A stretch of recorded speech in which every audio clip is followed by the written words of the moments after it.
Joined by Davis Sanchez and OverDrive's Bryan Hayes. And guys, we are less than a week away from the NFL kicking off the 2024 season. Now, according to our friends at FanDuel, the San Francisco 49ers are the favorites to win the NFC Championship heading into this season. But the NFC hasn't had back-to-back conference champions since the Seattle Seahawks won it 2 straight years during the Legion of Boom era in 2013 and 2014. So, Ches, which team do you think has the best shot of unseating the Niners atop the NFC? I'm going to make a lot of our viewers happy with this one. I'm going with the Detroit Lions. And I believe the Detroit Lions made the biggest upgrade of any team in the NFL this year because their secondary was a bottom 5 secondary in the NFL. And their coach, Aaron Glenn, he's a guy that— Defensive coordinator. Thank you. Yeah. He wanted to play a ton of man coverage last year. I think it was top 7 or 8 in the NFL in man coverage snaps without guys that can play man coverage. Right. Which, Bit of a problem. Yeah, absolutely. Scheme and personnel. Yeah. Scheme and personnel, yes. The fact that they were, but it's not easy in the salary cap era to do what the Lions did this offseason, to go out and completely revamp your secondary without sacrificing other parts of your roster, which is what they did. They went out and got Carlton Davis, who is a top 5 guy in the league right now, man-to-man alone. You leave Carlton Davis alone, and we talked to him last week. We were out there, David. He said that. He said, the reason they brought me here, because they know I can go up against the other team's best receivers, and they can leave me alone. And he talked about Terrion Arnold and the fact that this young guy is fearless. They added those 2 guys, plus Ennis Rakestraw back there. The fact that they were able to completely overhaul that secondary, which is their weakness, and the rest of their team, they can run the ball against anybody. I think this is the team that can win the NFC, and I think they should be a favorite not only to get out the NFC, but to win the whole thing. Yeah, they're loaded, man. I can't dispute anything you say. You didn't even talk about the offensive side of the ball where they are stacked right across the board. They got the best offensive line in football, if not certainly top 3.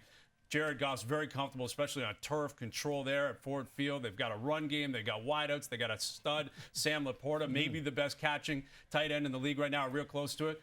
But I'm going past the Lions. Okay.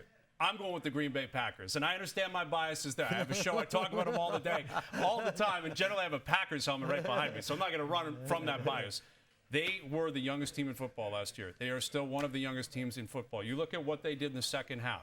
They were as red hot as anyone. They had to fight for their way into the playoffs. Then they go down to Dallas, and they cooked. I mean, the way they beat up on the Dallas Cowboys, and just like Detroit had the Niners, the Packers had the Niners, right? They had them in San Francisco. I think there's a legit chance Jordan Love is in the MVP pursuit this season, and they have a lot of wide receivers on that team and tight ends that I don't think the general public is aware of, right? Christian Watson, he's been hurt a lot, but he's really good when he plays, especially over the top. Romeo Doubs is a stud.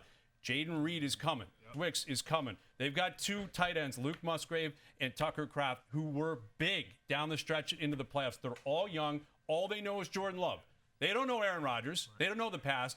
They know Jordan Love. That defense, that front 4 is pretty stacked, right? Rashawn Gary's a stud in terms of, chasing the quarterback around. And Xavier McKinney was a huge signing this offseason. You try to solidify that secondary. They've been looking for it for a long time. I really like what they have on both sides of the ball.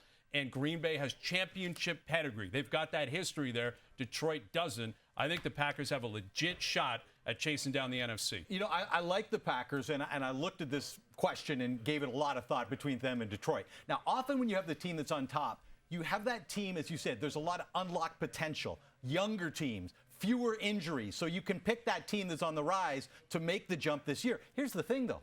The Detroit Lions aren't old. I mean, go through their offensive personnel. I mean, Jahmyr Gibbs, Jameson Williams, Amon-Ra St. Brown. These guys are not broken down. Even Jared Goff, people think he's in his 30s because it feels like he's been around forever. He's 29. So I still think there's upside on the Detroit Lions that can keep them ahead of the Packers and the Bears if you want to throw them into that conversation in the NFC North. Yeah, I'm with you.